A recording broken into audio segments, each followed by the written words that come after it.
Concordam, digam amém. Deus sentado. Glória a Deus. Bom, hoje nós iremos falar sobre a história de Paulo, do apóstolo Paulo. Nós iremos tratar também sobre as suas viagens missionárias e a sua obra, a sua ação evangelizadora.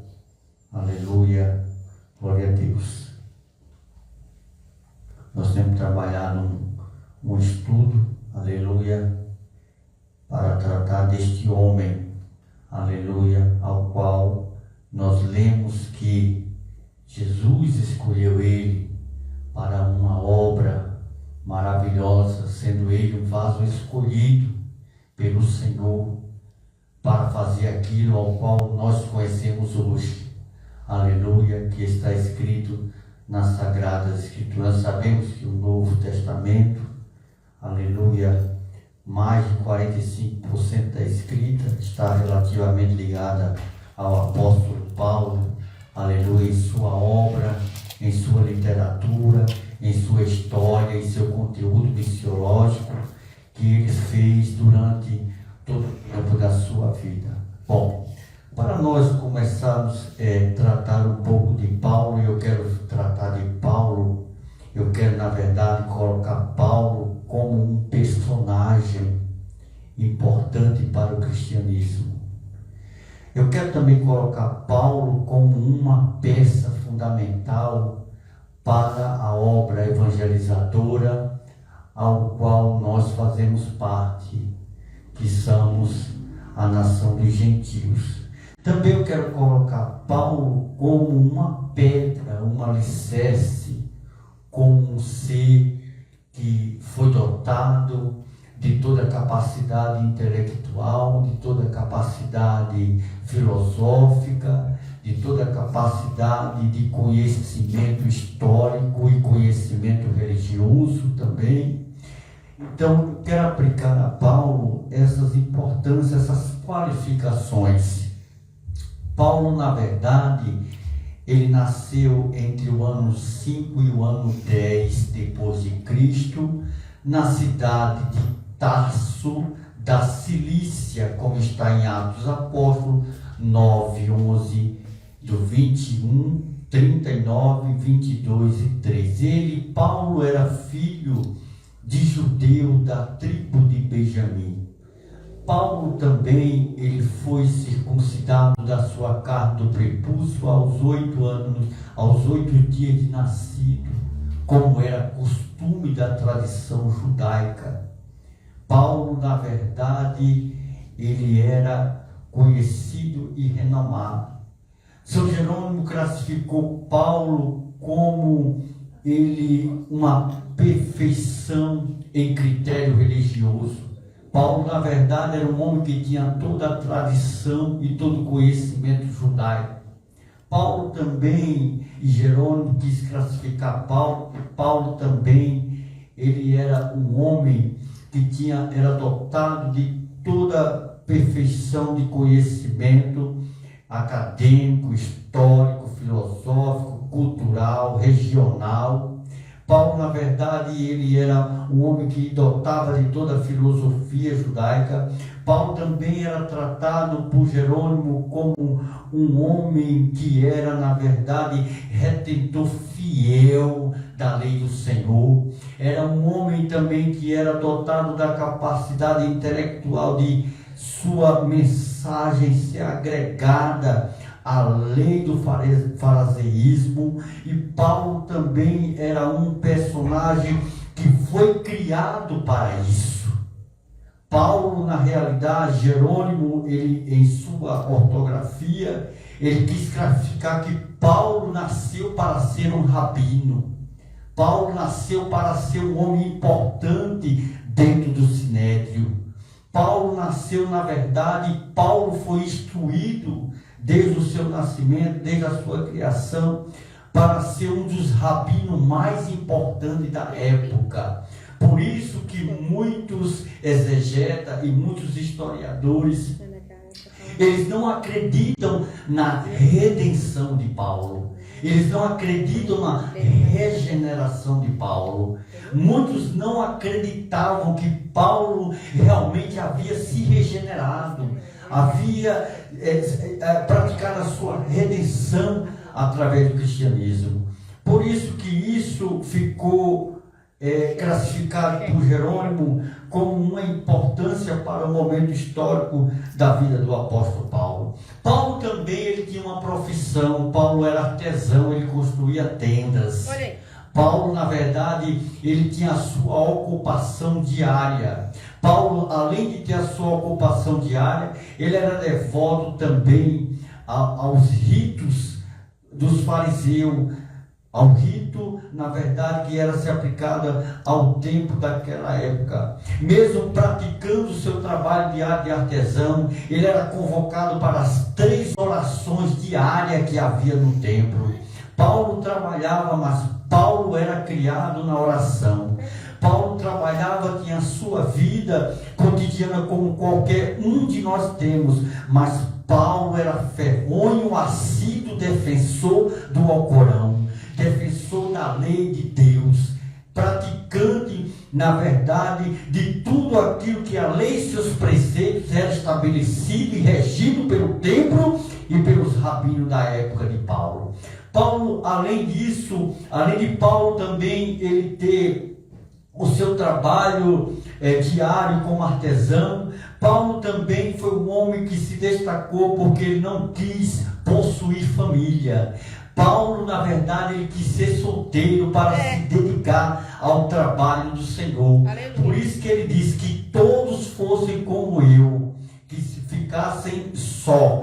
Mas, como muitos não podem viver só, que se case, porque é melhor casar do que pecar. No original, abrasar é acender o fogo, e o fogo é aquele fogo que consume, é o fogo que dá o consumo ao pecado. Então, por isso que ele diz em 1 Coríntios 9:5, ele diz assim: olha, que nós não tivemos o direito de ser, mas por critério de querer ser, sejamos virgens como as mulheres cristãs são. Foi uma escolha dele, mas não fazem como outros apóstolos e outros irmãos, e Pedro que casou, mas ele escolheu, e ele escolheu isso, na verdade, porque ele quis se dedicar à cultura judaica, ele quis se dedicar, na realidade, a permanecer na escola do fariseísmo para aprender toda a doutrina, todo o preceito, todas as leis que regiam o Alcorão daquela época.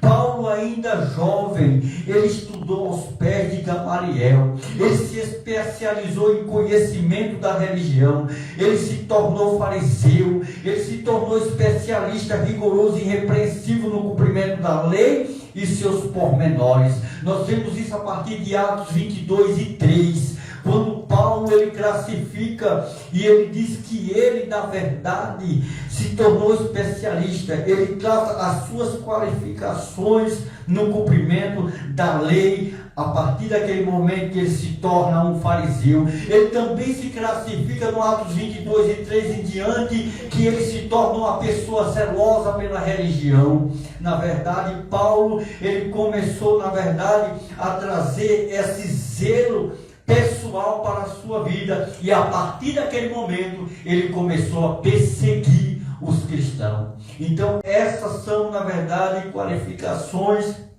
ao qual nós vemos na vida de Paulo. Esteve presente, na verdade, Paulo no martírio de Estevão, cujos mantos foram depositados aos seus pés, como está em Atos 7:58. Nós sabemos que Paulo estava presente em todos esses momentos, porque Paulo tinha que aprender o que era a lei. Paulo tinha que aprender o que era o cumprimento da lei. Aquilo que foi feito com Estevão foi o cumprimento da lei que o fariseu estabeleceu sobre aquele ao qual foi martirizado. E Paulo estava presente, não era para caçoar de Estevão. Paulo não estava presente para menosprezar a vida que Estevão havia escolhido através de Jesus, mas Paulo estava presente para aprender a aplicar a lei a ele mesmo e aos demais, quando assim se tornasse perseguidor dos cristãos. Mas nós vemos que até que Paulo se encontrou com o Senhor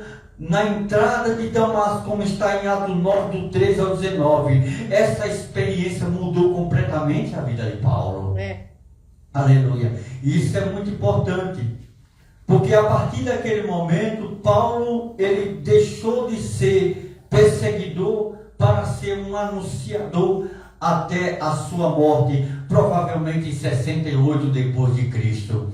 Então Paulo dedicou a sua vida como no começo, quando ele foi circuncidado, levado aos pés de Gamaliel para ser estudado e aprendido ao fariseísmo, aprendido a religião, a lei, os preceitos do Senhor.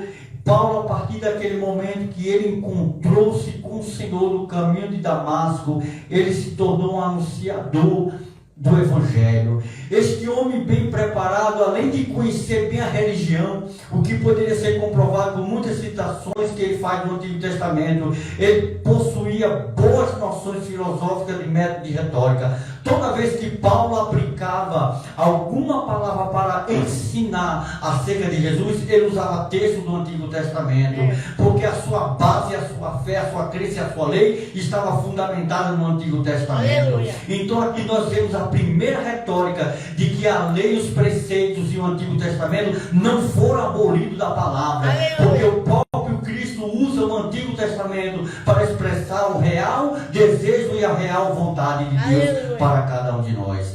Então Paulo, ele trata isso, na verdade, trazendo para nós, porque ele era um homem bem preparado. Ele, além de conhecer a sua religião, o que poderia ser comprovado com muitas citações que ele faz no Antigo Testamento, ele possuía boas noções filosóficas e método de retórica, bem como a religião grega do seu tempo. Além de conhecer bem o idioma grego, em Tarso, a sua cidade natal, havia as escolas filosóficas ligadas aos estoicos, aquilo que eu falei num estudo lá que o estoicismo não sente dor, e os cínicos, e também a escola de educadores como o Atenório, que nasceu também em Tarso e foi professor e amigo do imperador Augusto. Ou seja, Paulo estudou ao lado de pessoas importantes, pessoas que tinham conhecimento histórico, que tinham conhecimentos religiosos, que tinham conhecimentos bíblicos da Torá, né? A Bíblia nossa é a Torá, o livro da lei, que tinha conhecimento dos profetas maiores, dos profetas menores.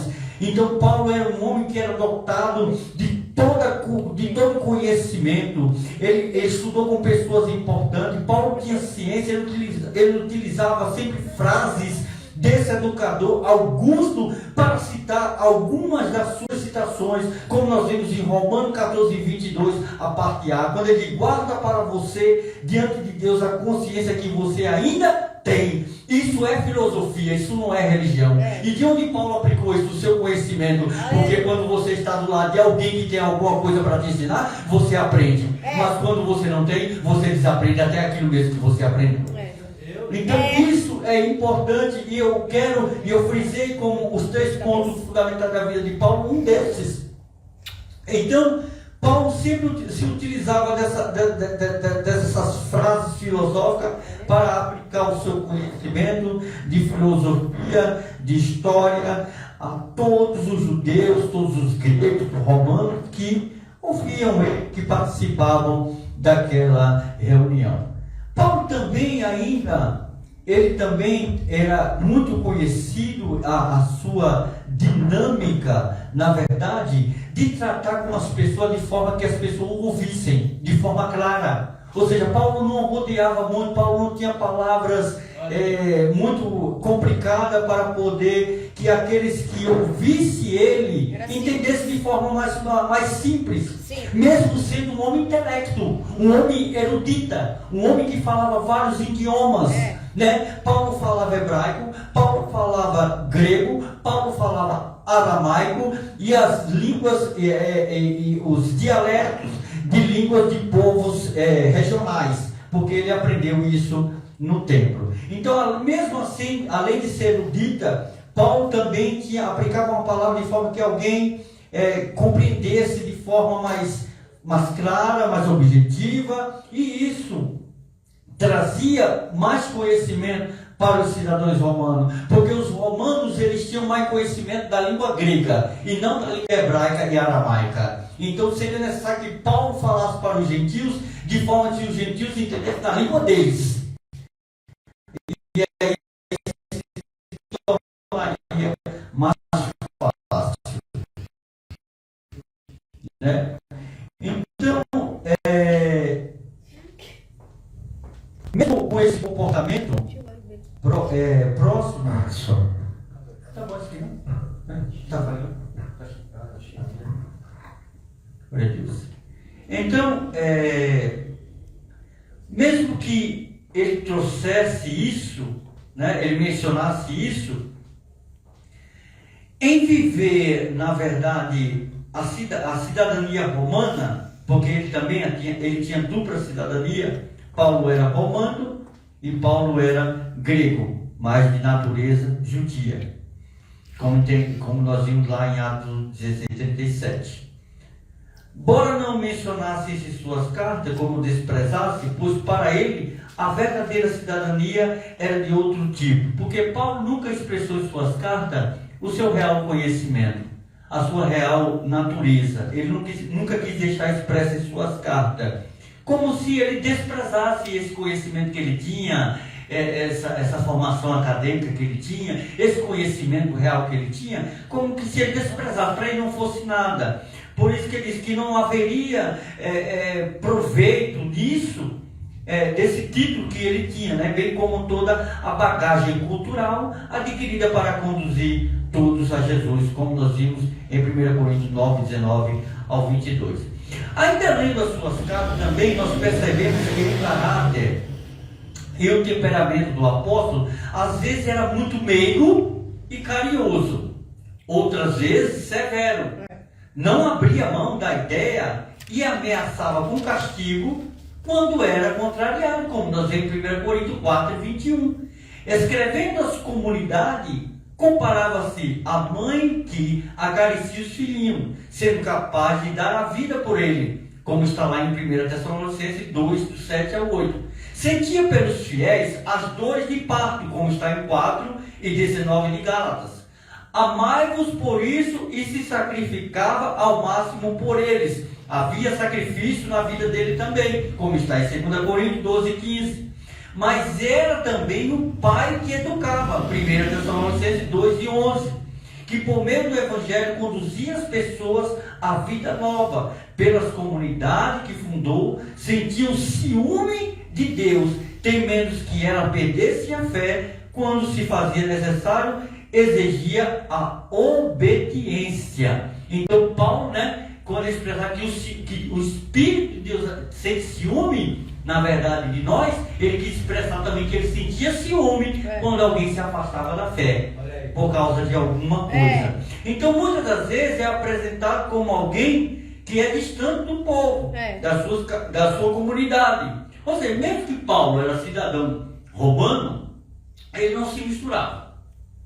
Até mesmo porque a lei que regia o templo impedia que aqueles que fossem ligados ao sinédrio se misturassem muito com a política, com a religião indiferente. Então ele era muito reservado. Então esse aspecto, na verdade, que Paulo ele quis tratar diante de nós, ele que não fazia questão de mostrar, porque o interessante é não você dizer o interessante é não você dizer o que você é alguém ver o que você é. É isso que Paulo quis dizer aqui. Olha, eu quando desprezo o meu conhecimento, eu não quero mostrar o que eu sei, eu quero mostrar o que eu sou.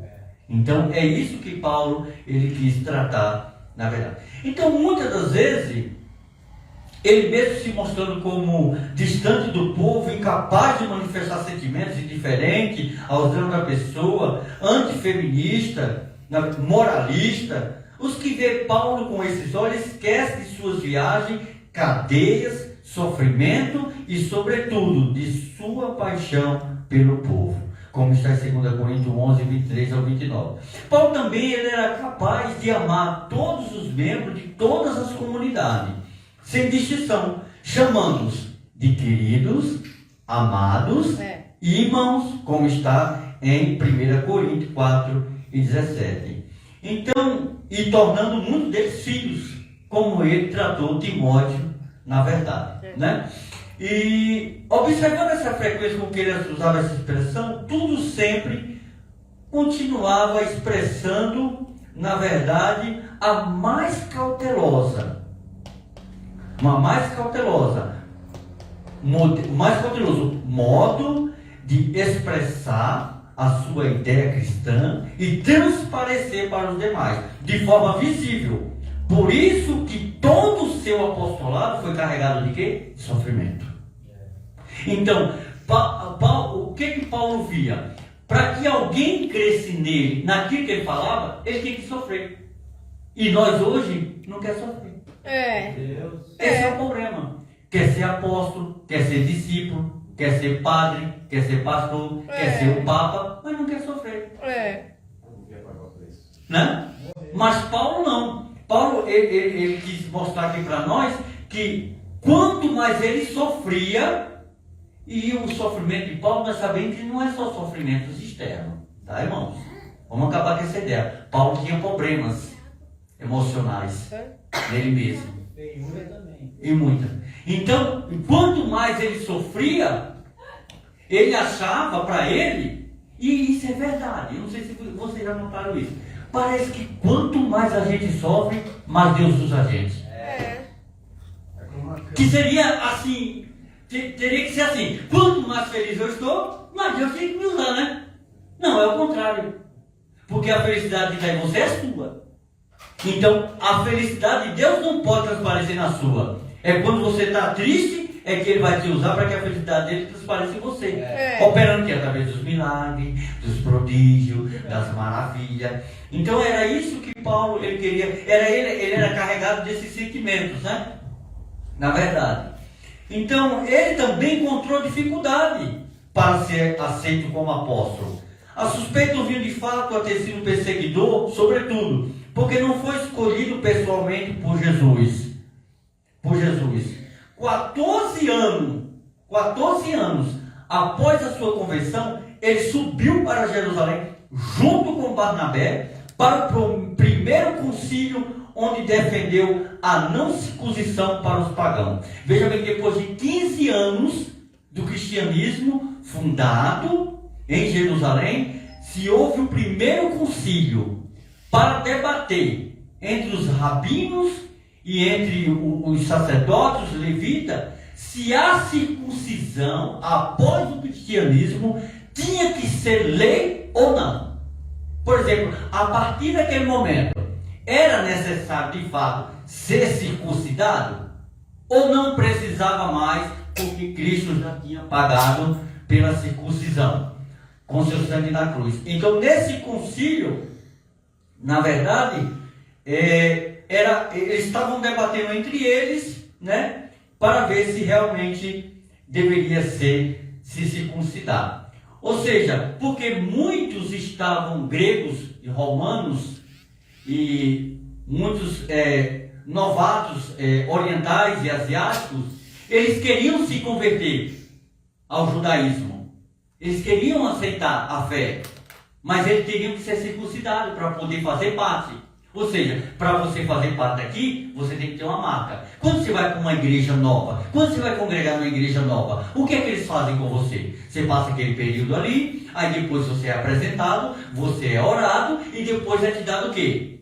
Uma carteirinha para identificar que você é dali. A mesma coisa era a circuncisão daquela época. Mas ele mesmo defendeu-se das acusações, porque Paulo foi contra. Ele era judeu, ele era um homem que conhecia a lei e os preceitos, ele não poderia abolir, porque está na lei, tem que ser circuncidado. Todo judeu tem que ser circuncidado, tanto os que nascem como aqueles que vão ser agregados. Mas ele foi contra, ele não aceitou. Ele não aceitou. Então, para ele anunciar o evangelho, na verdade, era uma obrigação. O que ele colocou nesse concílio, na verdade, foi o seguinte: vocês querem adotar os gentios como judeu através da circuncisão. Eu tenho outra forma mais fácil. O evangelho já cobre tudo. Eles não aceitaram. O fariseísmo não aceitaram, não aceita e nunca vai aceitar até o dia de hoje.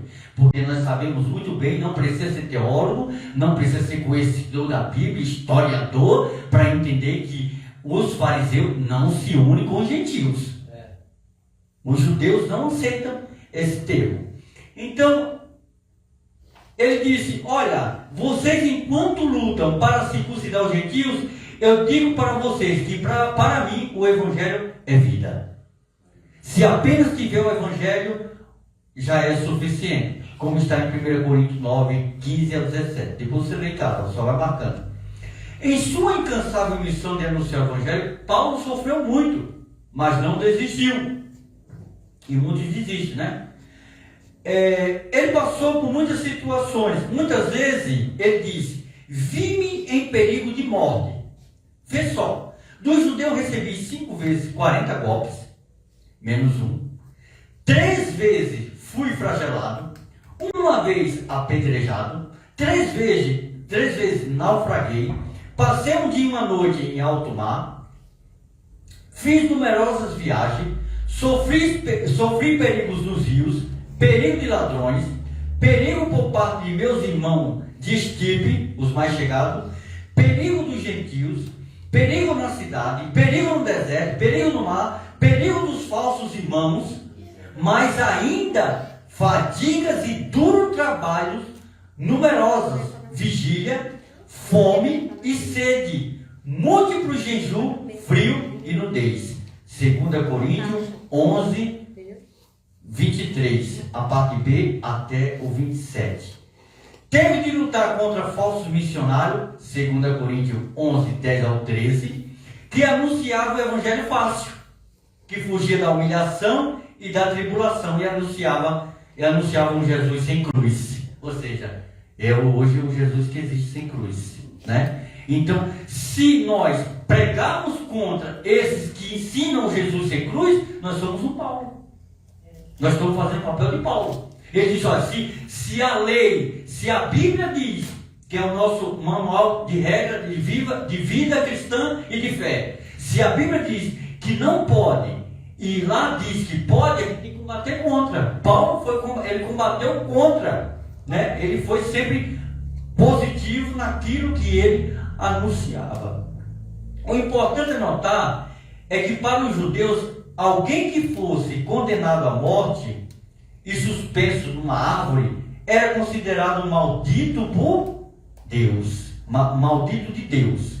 Porém, a cruz não era o fim. Não era o fim. O mesmo Jesus da cruz é o mesmo também Jesus que ressuscitou. Então, quando eles batiam aquilo contra os fariseus debatiam com ele, olha, mas o teu Cristo, ele morreu. Se ele era o Filho de Deus, por que ele morreu? Aí Paulo debatia com eles. Ele morreu, mas ele ressuscitou.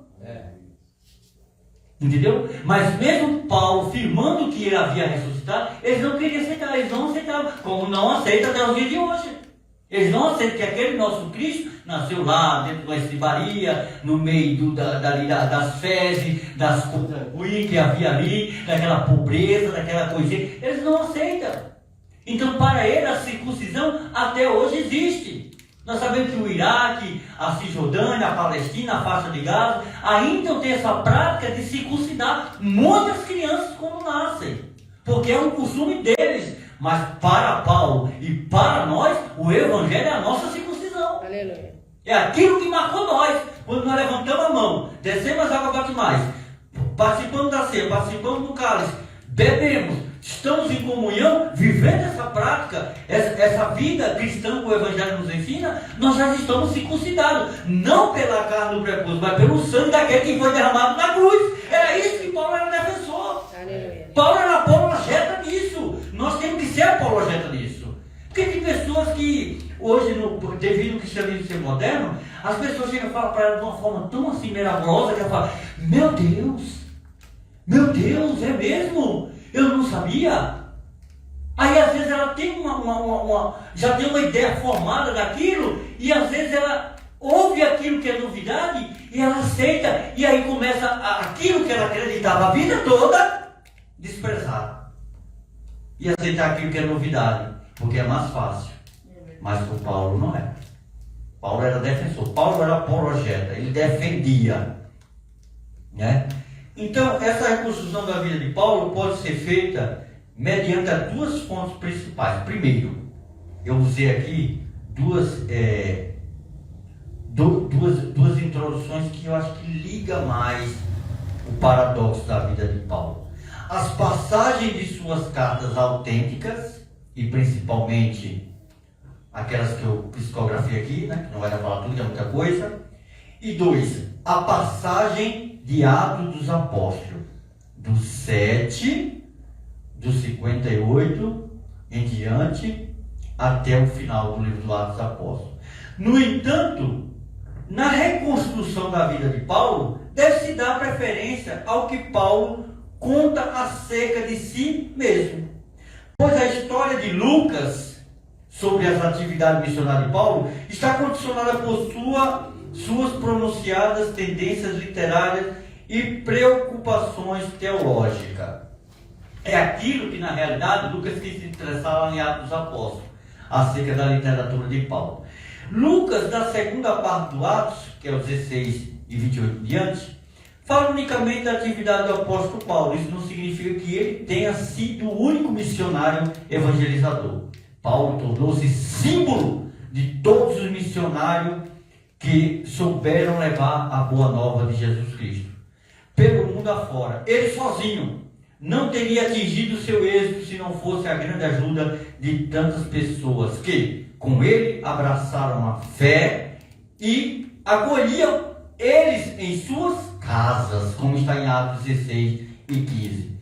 Ou que contribuíram com alguma ajuda às suas necessidades, como está em Filipenses do 4, 15 ao 16. Ou seja, Paulo, além de ele ter sido o canal, digamos que como a pedra, o meu segundo tópico, como a pedra fundamental para essa obra evangelizadora, Paulo tinha ajuda.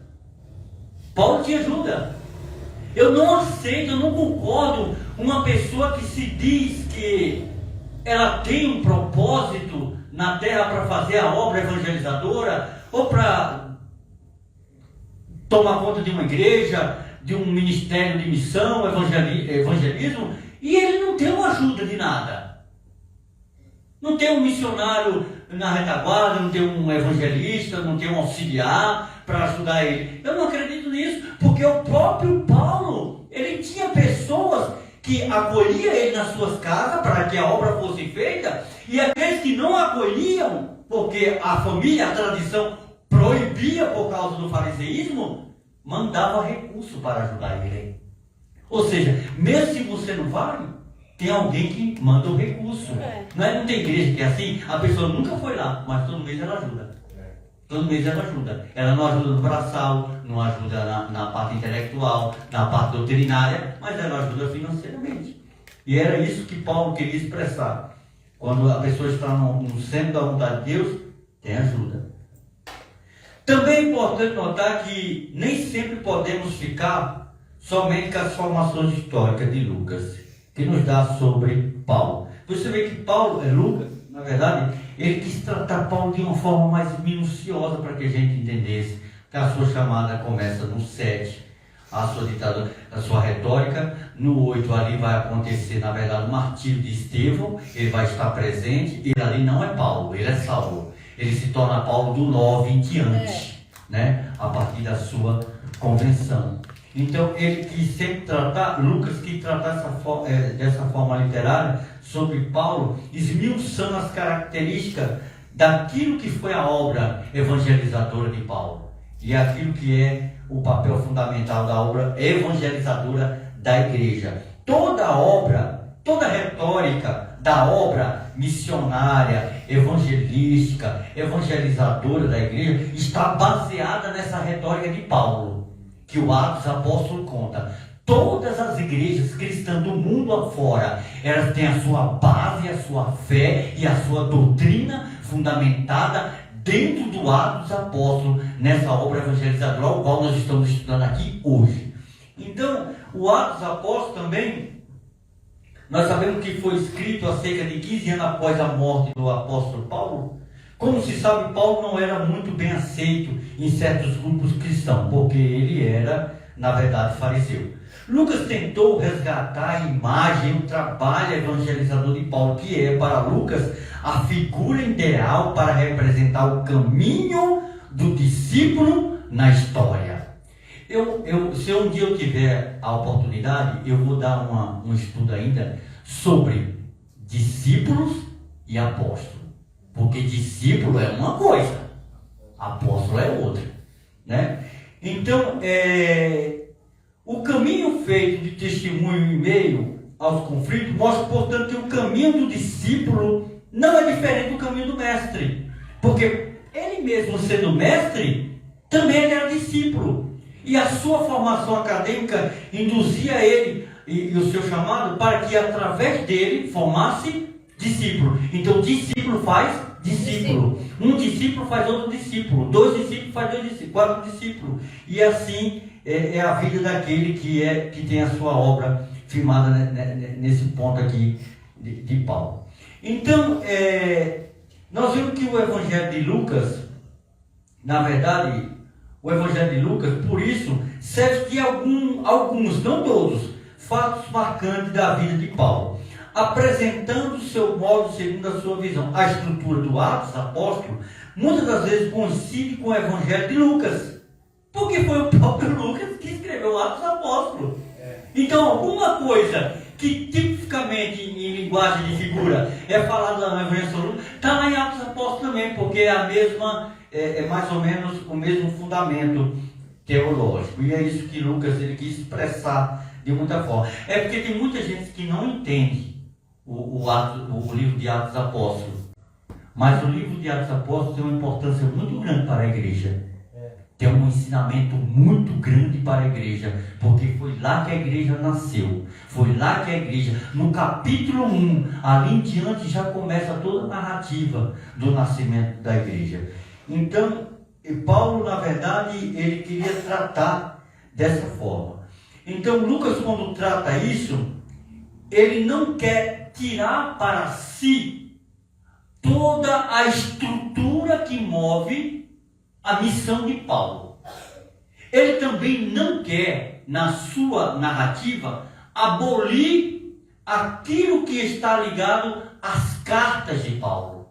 Porque a narrativa de Lucas contada por Paulo em Atos é a sua obra literária histórica. Mas as cartas de Paulo, elas são fundamentais e base, pedra fundamental e base para toda a doutrina que é aplicada às igrejas até o dia de hoje. E é isso que Lucas, na verdade, queria tratar. Nunca tirar crédito das cartas. 2 exemplos comprovam isto, comparando Atos 17 e Atos 18:5, com 1 Tessalonicenses 3:1 e 6, a parte A. Então, se eu comparar aquilo que está em Atos de obra literária e aquilo que é aplicado como ensinamento lá em 1 Tessalonicenses, vai ter o mesmo sentido. Então é isso que agrega o conhecimento nosso. É a gente pegar aquilo que está, na verdade, no fato histórico, comparado, agregado ao contexto que vai ser aplicado lá dentro da palavra, unindo em harmonia com o mesmo sentido daquilo que está sendo expressado. Deu para entender mais ou menos ou não? É isso aí. Então, enquanto Paulo esperava em Atenas, ficou revoltado ao ver a cidade cheia de ídolos. Quando Silas e Timóteo chegaram da Macedônia, Paulo se dedicou inteiramente à palavra, testemunhando diante dos judeus que Jesus era o Messias. Paulo, contudo, tem outra versão. Assim, não mais podendo aguentar, resolvemos ficar sozinhos em Atenas e enviamos a vocês, Timóteo. Agora Timóteo acaba de chegar da visita que fez a vocês, trazendo boas notícias sobre a fé e o amor de vocês. A comparação mostra claramente a diferença de acordo com Atos, Porque Paulo estava sozinho em Atenas, quando os dois companheiros chegaram. Paulo já estava em Corinto, de acordo com 1 Tessalonicenses. Paulo e Silas ficam sozinhos em Atenas. E Timóteo vai voltar sozinho a Tessalônica. O que isso quis trazer importância? Que a obra que era para ser feita através do Evangelho não dependia de dois. Dependia de um ter a coragem e a vontade de ir. E ser. Porque Paulo teve sozinho muito tempo e ali. Timóteo também teve sozinho. Paulo teve sozinho com Silas também. Em muitos momentos. Então isso é importante. É evidente que se deve dar crédito à versão de Paulo. Outros exemplos também vem de 2 Coríntios 11, 24 e 25, que Paulo afirma: dos judeus recebi 5 vezes 40 golpes, menos um. Fui flagelado 3 vezes, uma vez fui apredejado, como eu falei lá atrás, 3 vezes naufraguei, passei um dia e uma noite em alto mar. Olhando para o que Lucas diz de Paulo nos Atos dos Apóstolos, podemos perguntar: onde estão as referências às 5 vezes em que Paulo afirma ter sido punido com 40 chicotadas menos uma? Lucas ignora completamente, porque 195 chicotadas que Paulo recebeu é onde os atos falam da flagelação. Lucas contenta-se em narrar uma, Atos 16, 22 e 23, omitindo as demais. Por quê? Certamente porque os seus planos bastava narrar a flagelação nos atos e não mencionar as 3 flagelações. Você vê que interessante, né? Porque isso é muito importante. Eu tive estudando isso aqui, eu falei: Jesus, é interessante mesmo isso aqui. As 195 chicotadas que Paulo recebeu é onde os atos falavam da flagelação, ou seja, aquilo que ele sofreu, não é verdade? Mas também Lucas narra somente o grande naufrágio da 4ª viagem, na qual talvez estivesse presente, se estivesse presente. E lembramos que quando Paulo escreve suas cartas, ainda estamos na 3ª viagem. Olha só, não estava nem na 4ª, estava na 3ª viagem. E mesmo assim garante ter passado 24 horas em alto mar. O certo, porém, é que a vida e a obra de São Paulo são bem maiores do que aquilo que nos relata o Atos e as cartas. Existe muita coisa na vida. Eu tratei também aqui uma possível cronologia da vida de Paulo. Eu vou correr, a hora já se foi. Uma cronologia da vida de Paulo. No ano 5, Paulo nasce em Tarso. No ano 11, começa a frequentar a escola na sinagoga. No ano 20, muda-se para Jerusalém para estudar e tornar-se fariseu. No ano 35, experiência no caminho de Damasco e conversão. Até o ano 37 ele está na Arábia, depois em Damasco, e faz uma rápida viagem a Jerusalém. Gálatas 1, 17 e 18. Passa alguns anos em sua terra natal, Tarso, do 44 ao 45. No 45 ele se firma uma estadia em Antioquia da Síria. No 46 ao 48 acontece a sua primeira viagem missionária. No ano 49, em Jerusalém, para o primeiro concílio da igreja, que é aquele que nós estudamos lá atrás.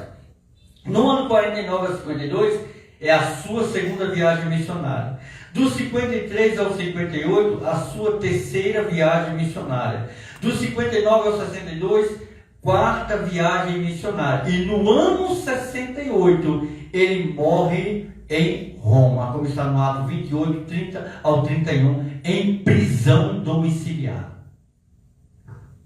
Então nós vimos aqui uma cronologia da vida do apóstolo Paulo. Eu queria também falar, nos poucos minutos que eu tenho, sobre a formação do apóstolo Paulo. Paulo, ele, na verdade, ele tinha uma robusta formação. Lendo alguns textos bíblicos, e na qualidade de Paulo, velho e agora também prisioneiro em Cristo Jesus, como está em Filemão 9. Lá é só um capítulo. As testemunhas despuseram seus mantos aos pés do jovem Saulo, como está em Atos 7, 5 a 8. Não é possível determinar a data do nascimento de Paulo exata. Em Filemão 9, ele chama a si mesmo de velho. Isto é tendo entre 50 e 56 anos de idade, o que significa que nasceu na primeira década do primeiro século depois de Cristo. Lucas descreve Saulo como um jovem em pé no apedrejamento de Estevão, isto é, tendo entre 24 e 40 anos. Pois eu também sou israelita, da descendência de Abraão e da tribo de Benjamim. Romanos 11:1.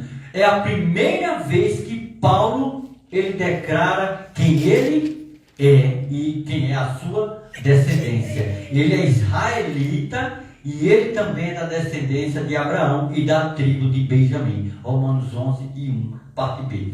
Paulo em suas cartas nunca diz onde nasceu, mas seu nome Paulus o ligará a uma cidade romana. Ele se orgulha da sua formação judaica e remontava a sua linhagem até a tribo de Benjamim, como nós vimos lá em Romanos 11:1. Ele era também israelita, um hebreu nascido de hebreus. Segundo a lei, um fariseu, e como está em Filemão 3:6, uma pessoa que se distinguia no zelo pelas tradições. Muitos teólogos e exegetas dizem que Paulo era zelote, mas não está na Bíblia que ele era zelote, apenas fariseu. Né? No zelo pelas tradições paternas. E alguém que excedia o seu compatriotas da mesma idade no judaísmo. Ao chamar-se de hebreu, ele talvez quisesse dizer que era um judeu de fala grega, que também sabia falar aramaico e ler o Antigo Testamento no original, porque o Antigo Testamento era em hebraico. Contudo, as cartas de Paulo revelam que ele conhecia bem o grego e que podia escrever nessa língua, e que ao se dirigir às igrejas gentílicas, usualmente citava o Antigo Testamento em grego. Os vestígios de diatribe retórica e estoica em suas cartas mostra que ele recebeu uma educação grega. Ou seja, Paulo falava e todo mundo entendia. Para a nação daquela época, para o povo daquela época e para o povo que Deus escolheu ele através de Jesus para falar, era na língua que eles entendiam, da forma que eles entendiam, mesmo sendo judeu, mesmo sendo israelita, mesmo sendo poliglota, mesmo falando em muitos idiomas. Jesus queria usar ele em grego para falar com os gregos, porque os gentios nasceram da nação grega. É isso. Ele diz: eu sou judeu, de Tarso da Cilícia, cidadão de uma cidade insigne, como diz Atos 21:39. Lucas também apresenta Paulo como um judeu, como um fariseu nascido de Tarso, cidade helenística da Cilícia, Atos 22:3. Como tendo uma irmã, Atos 23:16, e como um cidadão romano por nascimento, Atos 22:25. Se as informações de Lucas sobre as origens de Paulo estão corretas, elas ajudam a nos explicar tanto a formação helenística quanto a judaica de Paulo. Na reorganização da Ásia Menor por Pompeu em 66 a.C., Tarso se tornou a capital da província da Cilícia. Mais tarde foi concedida a cidade de Liberdade, ou seja, da época era a cidade mais importante para a nação grega.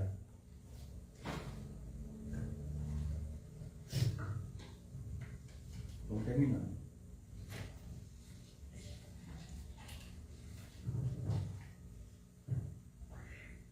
Então, ele disse: eu sou judeu, nasci em Tarso da Cilícia, mas criei-me nesta cidade, educado aos pés de Gamaliel e na observância da lei dos nossos pais, cheio de zelo por Deus, como está em Atos 22:3. Paulo também se vangloriava de ter sido criado nesta cidade de Jerusalém, educado aos pés de Gamaliel, que era o mestre da época do judaísmo e da lei, e zeloso pelo templo. Atos 22:3. Embora o retrato da juventude de Paulo, delineado em Atos, vive em Jerusalém, posso explicar a sua formação e seu modo de pensar para ser semita. Muitos acreditam que Paulo era semita. O próprio Paulo nunca profere uma palavra seca desse aspecto. Da sua juventude, embora o modo da argumentação de Paulo e o uso do Antigo Testamento se assemelhe aos dos eruditos judeus como um contemporâneo da Palestina. Ou seja, como Paulo, existia vários como ele. Porque a Bíblia só trata Paulo estudando aos pés de Gamaliel. Não havia muitas pessoas que foram estudadas aos pés de Gamaliel, só não Paulo. Paulo veio como peça fundamental justamente por isso, por causa do nascimento da igreja, né? A expansão das boas novas, que na verdade o evangelho significa boas novas, né? A expansão das boas novas, então ele ficou mais centrado na Bíblia por causa disso. Então, na sua dependência das tradições rabínicas, é mais suposto que provado que, no final das contas, a única evidência de que Paulo foi treinado por um personagem rabínico, como Gamaliel, é a declaração de Atos. Ou seja, só Atos fala. Na sua conversão, Paulo, o Atos Apóstolos relata 3 vezes a conversão de Paulo. E as versões nem sempre são iguais. Antes os relatos se complementavam e se justificavam a partir de Atos 9. Nós sabemos que a conversão de Paulo começa de Atos 9, mas o Atos vai tratar 3 vezes. Insere no contexto do martírio de Estevão e de outras conversões, encaixa-se entre a conversão do eunuco etíope, 8 e 26, e a do concílio 10 e 1, 11 e 18. Na segunda vez, o relato é feito aos judeus, 22 e 1 ao 21. E a terceira vez, do 26, do 1 ao 23.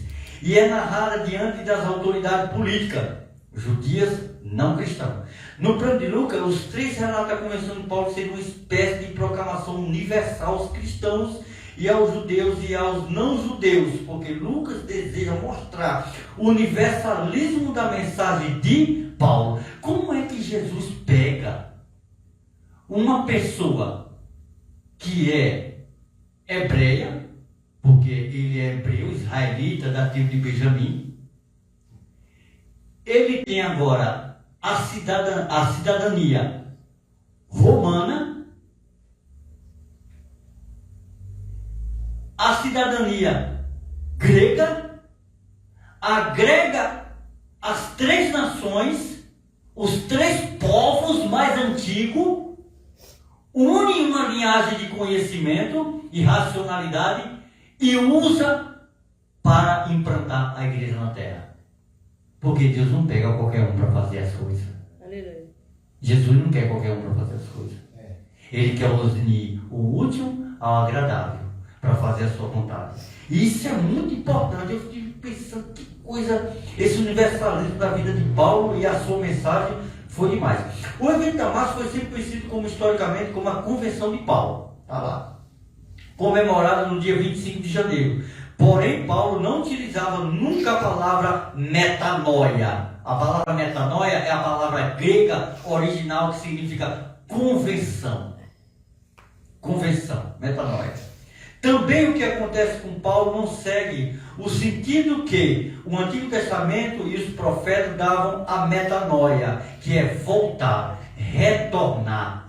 Quando ele volta, quando ele se converte, ele retorna, ele volta, né, ao seu estado de quê? De judeu, de israelita, né, de alguém que tinha, na verdade, a nação de Deus. Paulo não retornou ao fariseísmo, ao contrário, abandonou o rigor da lei, abandonou geral. Sabemos que Paulo havia se tornado um fariseu sem reprovação. Filemão 3 e 6 diz lá que ele era sem reprovação. Era o máximo um fariseu podia alcançar o chamado irrepreensível. Isto é, que observe toda a lei, cumprindo seguramente 613 preceitos. Um judeu observante seguia 613 preceitos baseados na lei de Deus. Desses 365 é o número de dia do ano. Se não em forma negativa, tu não farás. Número dos ossos do nosso corpo, 248, que dá os 613 preceitos.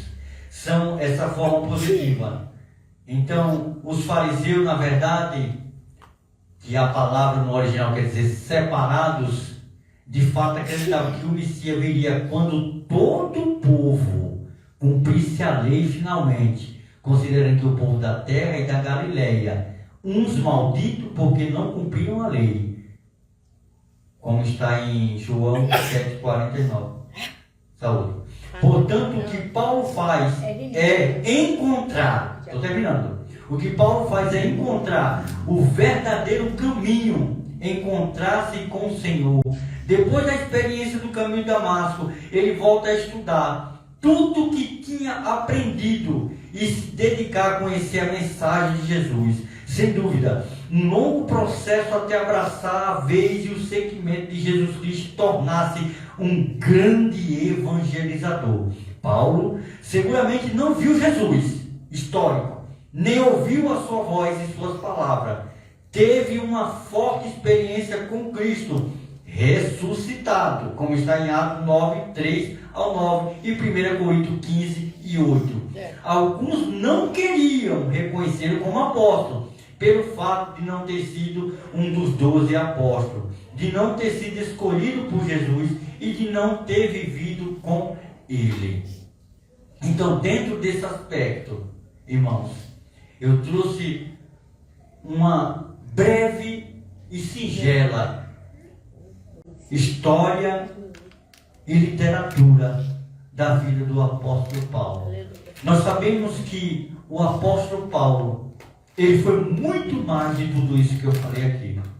Paulo, em sua primeira viagem missionária, ele abriu igreja em Antioquia, Chipre, Salamina, Pafos, Perge, Pafília, Antioquia da Pisídia, Icônio, Léstia e Derbe.